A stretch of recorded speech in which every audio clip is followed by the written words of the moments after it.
What's up? You are watching Knotfest Preludes. I'm here with Joe from Halestorm. Welcome. How are you going today?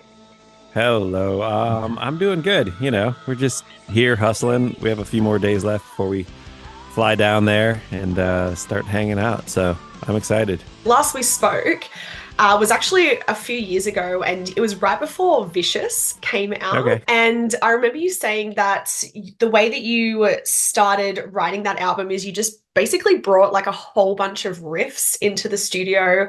And I know that at least at late January, you were kind of in the thick of being in the studio again. What can you tell us about the recording process? Is it still like you writing a bunch of riffs and just bringing them in? How's it all going? Sometimes, we're our goal as a band is may the best song win. So riffs are great and all, but at the end of the day, it comes down to the song and is it a good song or not? And and not only is it like good, but it's got to be great. We have like stupid standards, and so really anything goes. If it's a riff and it starts there, if you have a riff and a melody, cool. Lizzie writes constantly, so she's always got songs that we're putting together, and this has been fun on this last. We haven't been in a studio since. I mean, like recording, like we're recording for a record since when was that? What is it? So it was like September. God, we've been busy. We've been traveling a bit, but we've been writing since then. And while we were at the last one, we just kind of rolled in and wrote a song in the morning and recorded it that night. And it was kind of everything fresh. And we didn't. I had a few. We started on a few riffs, but really the idea was more about being in that moment and like I was talking with Lizzie about it while we were in it, and it was like yeah, it's kind of like we came into the studio with nothing but 20 years of being a band together. So we know how to play. We're all players. We can play, we can write. So like, it's a good idea. Cool. Yeah, let's do that. All right, let's record it. Here we go. And I don't even remember what I played. I haven't listened to those songs in a while, and I vaguely remember any of them because it gets so intense. I think we did like 13 of them Wow. day after day after day after day after day to the point where you're just like, I don't know anything anymore. So Like it's like that situation where the record's done and then you have to go back and learn all your parts again. oh yeah, that always happens, especially like candy bits or things that you just kind of come up with on the spot. And all right, that works. Yeah, put it down. Next, what's next? And like you play it once and I'm like, what did I do? I don't even know how I played that. You got to figure it out. Yeah, it's fun. Good Is there, times. yeah, absolutely. I mean, it looks like you're right literally in the studio now, but that your like home setup or Yeah, this is the basement. This is where we rehearse and we do recording and stuff down here too. And mostly just make demos right now. We'll see. We'll see. Maybe we'll invest in some gear here one of these days and be able to record drums properly. But pretty much everything else we can do, and a lot of like a lot of vocals and some guitar stuff have made records from in here. So we have cool. a good setup. It's just we're a basement band at heart. That's how we started in Lizzie and RJ's basement, and it's nice to be down here and be able to rehearse just the four of us and no distractions from crew or adults or anything. Yeah, absolutely. You can kind of get back to the heart of why you all started and that sort of thing. I mean, Yeah. as you were saying before, you've been a band for so long and you've got so many records under your belt now, and you guys just tour like crazy. And so when you were saying that, sometimes you start with the riff, sometimes you start with the vocal melody, is there anything sort of out of the box that you tried this time that, unexpectedly sparked a song?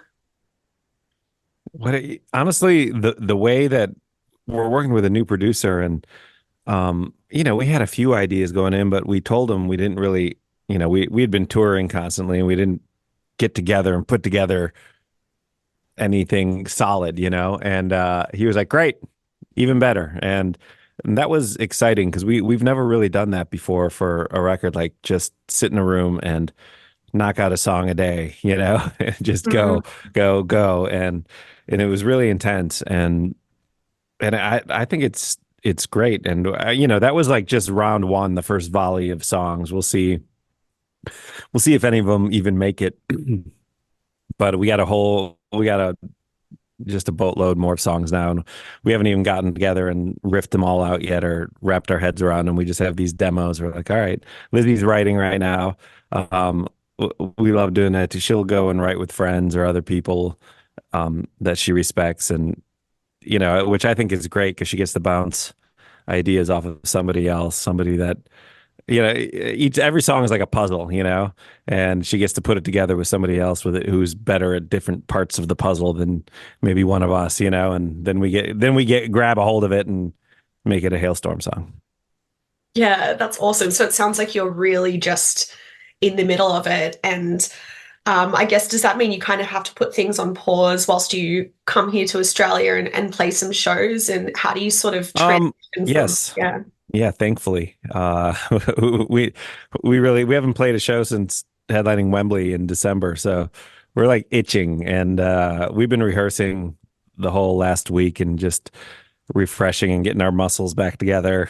There's nothing like playing a show that you can't replicate that intensity and the little hand muscles. So we got to like ease into it a bit, and we can't wait, man. We're like, we've been working too hard over here. Writing and recording and that whole aspect of being in a band is so much harder than to me than touring and playing like touring and rock shows. That's kind of the gift. That's what you get for working hard. You get to go out and do that and play and have that connection with people and get into that flow, into that zone, and kind of lose yourself in front of a crowd. And that's a gift. So we're ready to go do that. And I cannot wait. And Australia and New Zealand, like it's so much fun down there. It's just the crowds are more intense, and it's not that it's like that foreign to be there, but it's just so nice to be there and to be on the other side of the world and out of where we live and just different food and different accents and to feel like a foreigner, I love it. I love that. And I mean, we love Hailstorm. You guys have come to Australia so many times, and it's just it's like I can really feel that you love coming here, and I think we like love that even more in return.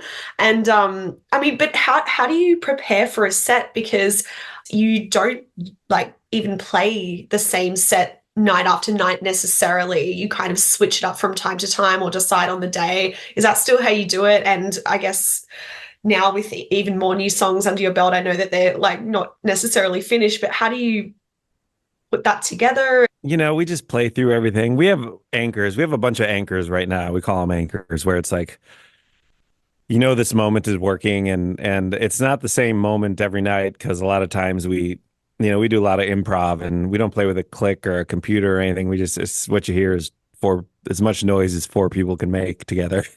and and like with the improv stuff, it's you never really know where it's going to go or how it's going to end or how if the moment's going to pop or not. And some nights it's magical, some nights it's just we get there and it's good. It's never terrible. We're always listening, but some nights the magic happens, and that's what we're fighting for every night. To go out there and that magical musical thing where I don't know, you go over the top and you kind of lose your head a bit. And so we build a bunch of those sort of moments into the set.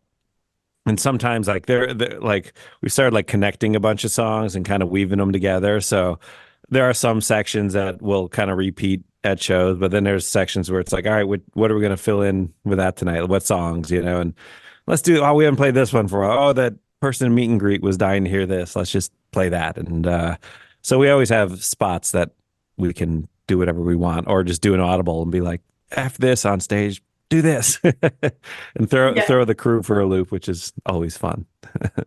Absolutely.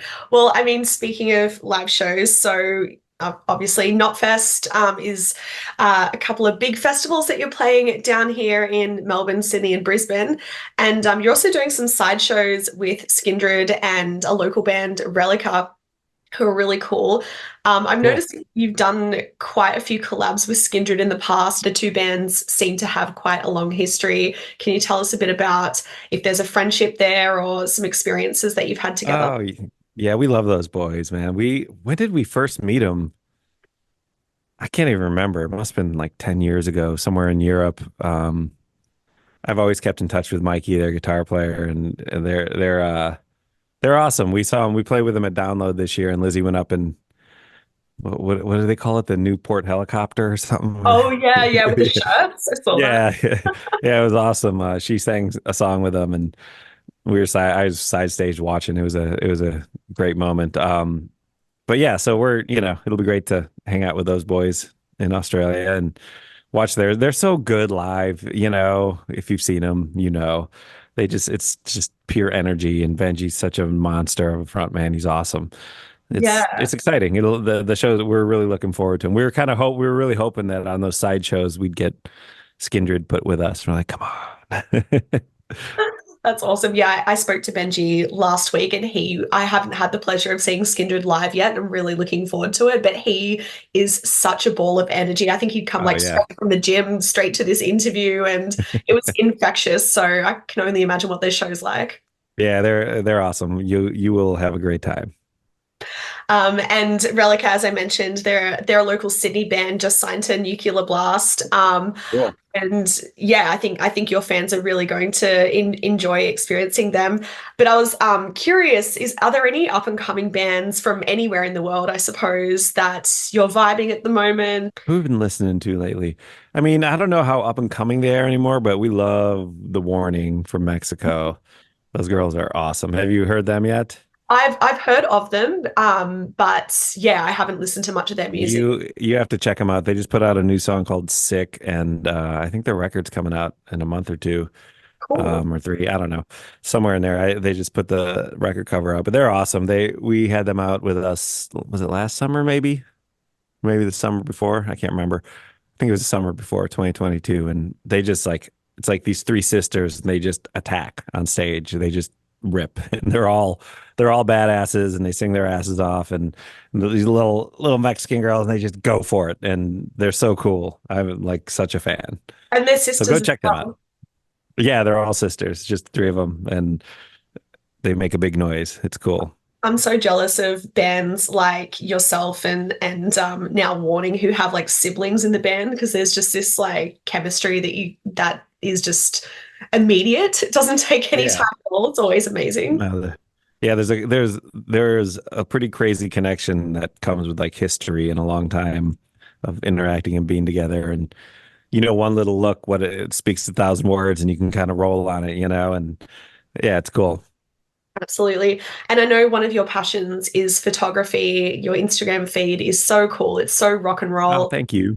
Do you have much time to keep up with it? What inspires you? Is it just sort of capturing the lifestyle? Um, I guess so. Yeah, really, I don't know why I couldn't explain to you why I love it or why I fell in love with it. It's just something. It was like I've always taken pictures, even from the start of being in the band. I always had some shitty little digital camera on me or something. But yeah, it's something about I'm always looking at it, and it comes from a different part of the brain. You got to kind of like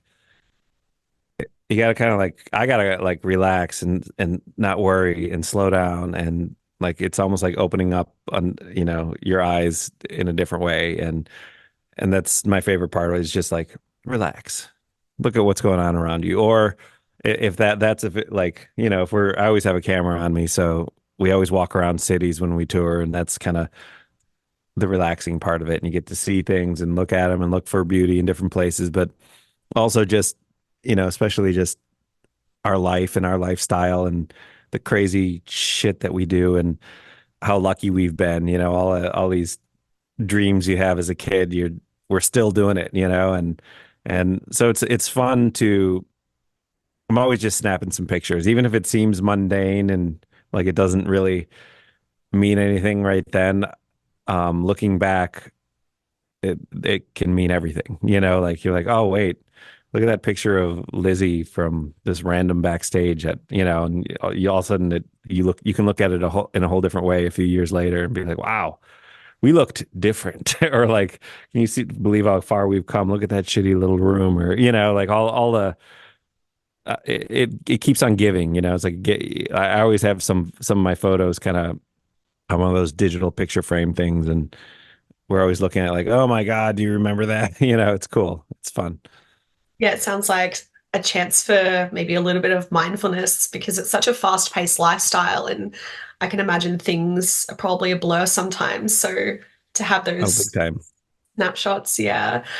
So to finish off, I mean, Halestorm are a bona fide rock and roll band, of course. So I wanted to just ask you some rapid fire questions to wrap up. I Yeah. know that one of the last times that you played in Australia, you ended up going on some random pub crawl with some people that you met. So what is the most random adventure that you had after a show? Oh God. I mean, how do you pick one? What is the most random? If we are able to get out after a show, I always look for like the local rock bars, in whatever city we're in, if we have some time. It's always fun to kind of see what what people are doing locally, how they dress it up and make it weird. And um, there's some really bad ones out there, and America's really bad at rock bars. There's a few good ones, but not many. You go to Europe, and Australia always has a good rock bar around. Europe has killer rock and like dirty, like red lights, loud, heavy music, shitty beer. And I love that shit. That's like you could kind of just soak it up a little bit as a foreigner, check it out, and then you got to get on a bus and get out of there. But just specifically the most random, man, I couldn't even tell you off the top of my head. I probably forgotten it. Well, it's probably a good night then. What's Yeah, the most definitely. dubious thing you've eaten on the road? Ooh, ooh, I remember some oysters that I don't want to remember ever again in Hampton Beach, New Hampshire, and this is like probably 5, 10 years ago. You know when you have a bad oyster because it's immediate, and you're just like, nope, no, no, no, no, no, no, no. And it was like right before a show. Like, what am I doing getting oysters before a show? Who the hell do I think I am? Yeah, I was, horrible idea. I was not expecting that. I was expecting maybe like a roadside hot dog or something, but oysters, I was like, oysters, okay. Yeah, yeah. It must have been off season. I don't know. Nice. And what is the deep cut song finally that I don't know, just electrifies something within you live? One of our deep cut things. You know what we haven't played in a while, and I'm dying to play again. Is that it's a B-side from Into the Wildlife. It's called Unapologetic, Mm, and it's like a little mellower, but it's just a big wide open song, and it always feels good live. And we always just kind of take the end and go off and improvise and jam out and try to make one of those moments I was talking about earlier.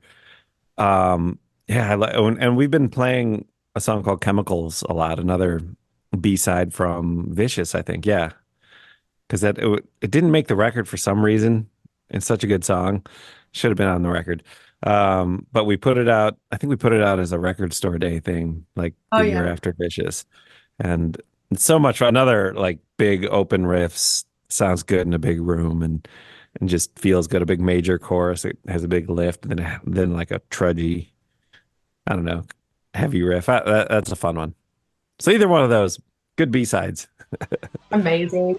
Joe, thank you so much for talking to Knotfest Preludes today. Yeah, We thank are you. so pumped to see you again here in Australia. And yeah, can't wait for all the side shows as well. Woo! Can't wait. See you guys soon.